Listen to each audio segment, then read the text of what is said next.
A violent outburst in a Milwaukee courtroom as a man fights with deputies following a life sentence. 21-year-old Nathan Potter was shot to death last summer in River West, and his 19-year-old killer has no chance of parole. 12 News' Nick Bohr is live at the courthouse with new information. Nick, deputies reacted quickly to that outburst.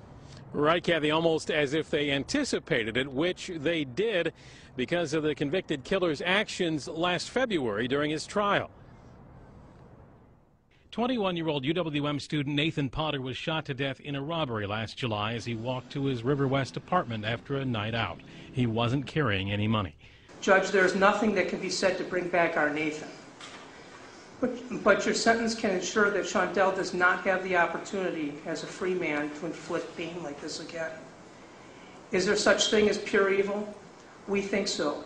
At his sentencing today, 19-year-old Shondell Jackson was facing a mandatory life term for pulling the trigger, but hoped for a chance at parole, a hope dashed by Judge Rebecca Dallett, who gave him life without parole, sparking the outburst.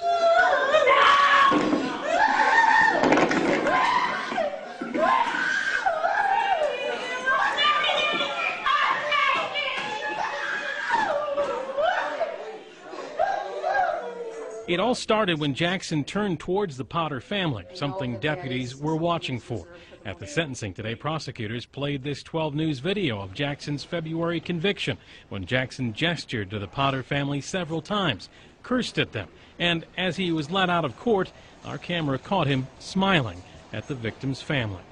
We see how evil Shondell is in court, looking at us, swearing at us, and smiling. The judge said Jackson's past behavior in court influenced his getting the maximum sentence. Jackson's angry family members today shouted support to him as he was led away, and one screamed at Potter's family as she left the courtroom. Our little girl was afraid. She was afraid that he was going to try and kill one of us. She was afraid. You know, I hope that as he spends the rest of his life in jail, that he comes to terms with it and does value human life, and that there is some redemption for him at some point. But that's totally up to him. And for his family to say to us, we hate you, what's that all about? We didn't do a thing to him.